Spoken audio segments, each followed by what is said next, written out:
सुप्रभात बच्चों, वर्ग 7 में मैं खुशबूचा आप सभी का स्वागत करती हूँ। आज हम लोग पढ़ेंगे पाठ 8 जिसके शीर्षक का नाम है शाम एक किसान और इसके कवि है सर्वेश्वर दयाल सक्सेना।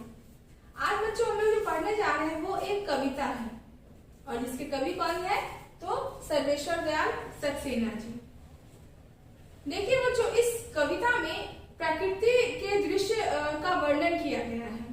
कभी कभी प्राकृतिक चीजें ऐसी दिखती हैं जैसे हमें उसे किसी व्यक्ति का किसी दृश्य का आभास होता है। तो इसी तरह से आज हम लोग अभी इस कविता में पढ़ेंगे कि प्रकृति जो है वो अपने आप में इस रूप को धारण किए हुए है कि दूर से देखने से लग रहा है जैसे एक किसान जो है वो पगड़ी पहन के बैठा हुआ है और नीचे जो नदी बह रही है वो उसका उसका एक चादर ढके हुए है। वो इस तरह का दृश्य इस कविता में हम लोग पढ़ेंगे। सबसे पहले बच्चों देखिए, मैं इसका सारांश आप लोगों को समझाती हूँ जो इस पूरी कविता का सार क्या है। उसके बाद हम लोग कविता पढ़ेंगे, ठीक है ना। प्रस्तुत कविता शाम एक किसान में कवि सर्वेश्वर दयाल सक्सेना है। इस कविता में किसान के रूप में जाड़े की शाम के सुंदर प्राकृतिक दृश्य का वर्णन किया गया है। किस मौसम का दृश्य है तो जाड़े की शाम का दृश्य है। जाड़े की शाम में जिस तरह से बादल छाने लगता है, कोहरा जिसको हम कुहासा कहते हैं, कुहासा छाने लगता है, धीरे धीरे धुआं की तरह उठने लगता है और शाम जो है वो सूरज जो डूबता है तो उस समय का दृश्य बहुत ही लुभावना लगता है, बहुत ही सुहाना लगता है देखने में। उसी समय का यहाँ पे वर्णन किया गया है। इस दृश्य में पहाड़ एक बैठे हुए किसान की तरह दिख रहा है। आकाश ऐसा लगता है मानो किसान ने अपने सिर पर साफा बांधा हो। साफा को मतलब पगड़ी होता है, उस तरह से वो आकाश लग रहा है। नदी उसके घुटनों पर पड़ी चादर के समान दिख रही है। डूबता हुआ सूरज चिलम पर सुलगती आग की भांति दिखाई दे रहा है। देखिए बच्चों, यहाँ पे मैंने चिलम का अर्थ लिख दिया है। क्या होता है तो डूबता हुआ सूरज जो है उससे लग रहा है जैसे कि एकदम मध्यम मध्यम धुआं निकल रहा है, जैसे वो सूरज जो है वो एक चिलम की तरह सुलग रहा हो, वहां पे आग निकल रहा हो, इस तरह से वहां का दृश्य दिख रहा है।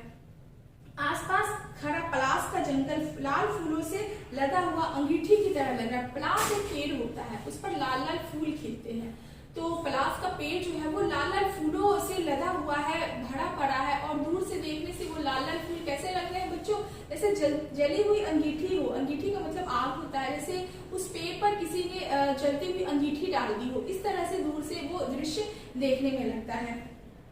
अंधकार बैठी हुई भेड़ों के समूह का प्रतीक हो रहा है, जैसे अंधकार भी धीरे धीरे फैल रहा है काला काला, तो वो लग रहा है जैसे वहां पे भेड़ों का समूह मतलब भेड़ों का झुंड जो है वो वहां पे बैठा हुआ है।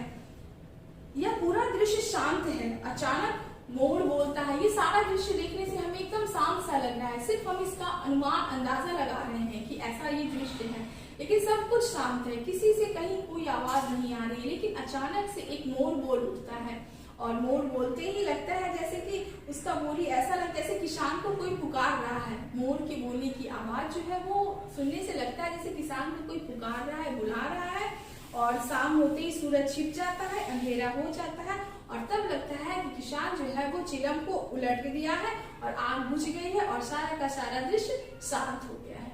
तो ये बच्चों, ये इस कविता का सार था जो मैंने अभी आप लोगों को बताया। ये पूरी कविता में हम लोग बस इतना ही पढ़ेंगे और कविता बहुत ही छोटी है। मुझे लगता है कि जैसे आप लोग इसे याद कर लेंगे तो बहुत अच्छा होगा। इसके शब्दार्थ को आप लोग नोटबुक में लिख लीजिएगा।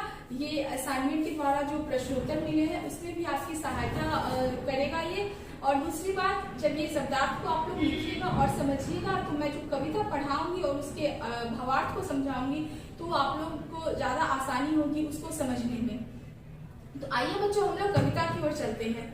आकाश का साफा बांधकर सूरज की चिलम खींचता बैठा है पहाड़। अभी जो मैंने अभी आप लोगों को सारांश से बताया है कि आकाश का साफा बांधकर एक किसान है, वो आकाश वो उसे देखने से दृश्य कैसा लग रहा है जैसे वो आकाश का साफा आकाश को ही अपनी पगड़ी बना लिया हो और बैठ गया है पहाड़ जैसा, और वो पहाड़ जो है वो किसान जैसा लग रहा है देखने में।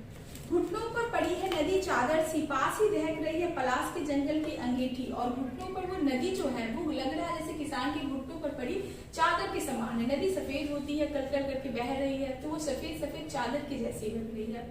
और पलाश के जंगल की अंगीठी, पलाश के जंगल के जो पलाश के पेड़ के जो फूल हैं, लाल लाल फूल हैं, वो जंगल की अंगीठी की तरह, जैसे अंगीठी को जला दिया जाता है वैसे ही वो अंगीठी की तरह लाल लाल दहकते हुए फूल दूर से लाल लाल अंगीठी की तरह लग रहे हैं देखने में। अंधकार दूर पूर्व में भेड़ों के समान सा बैठा है। वो अंधकार जो धीरे धीरे फैल रहा है, वो भेड़ों के गले जैसे भेड़ों का झुंड बैठा है वहां पे। भेड़ जो है वो समूह में बैठे हुए हैं, अंधेरा काले काले हैं और वो अंधेरे की तरह, मतलब भेड़ों के झुंड जैसा वो अंधेरा फैलता जा रहा है और लग रहा है दूर से देखने में कि जैसे भेड़ों का झुंड वहां पे बैठा हुआ है। अचानक से मोर बोल उठता है और मोर के बोलते ही जैसे वो मोर की आवाज में लग रहा है जैसे अचानक बोला मोर, जैसे किसी ने आवाज दी, सुनते हो चिलम औंधी, धुआं उठा, सूरज डूबा और अंधेरा छा गया।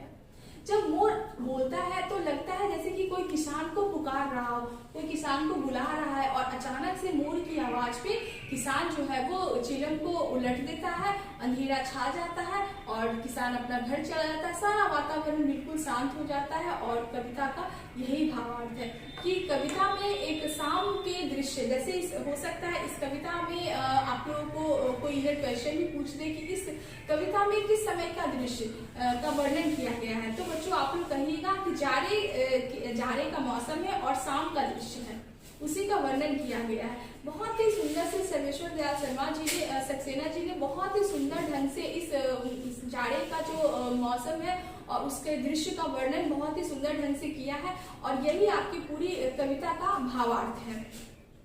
आप लोग समझ लिए होंगे बच्चों। अब इसके प्रश्नोत्तर को आप लोग बना लीजिएगा जो असाइनमेंट द्वारा दिया जा रहा है आप लोगों को, और इस कविता से आप लोगों को दृश्य को समझने में, तो इस तरह से बच्चों हम लोग का ये पाठ 8 और मतलब कविता शाम एक किसान जो वो समाप्त हुआ है।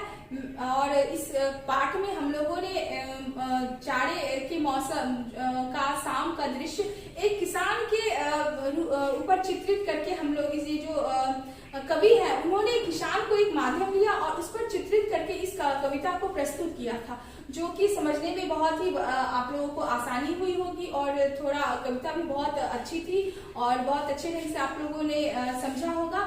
और मैंने इसके भावार्थ को अच्छे ढंग से आप लोग को समझा दिया। अगर इस पाठ में कोई भी परेशानी हो तो आप लोग अपने मतलब क्वेश्चन जो है वो पूछ सकते हैं, और जब इसके जो असाइनमेंट के द्वारा जो आपको प्रश्नोत्तर मिलेंगे वो भावार्थ और इस कविता से जुड़े होंगे, कुछ इनर क्वेश्चन होंगे। तो आप लोग जब तक इस कविता के भावार्थ को नहीं समझिएगा तब तक आप लोग वो इनर क्वेश्चन का जवाब नहीं दे पाइएगा।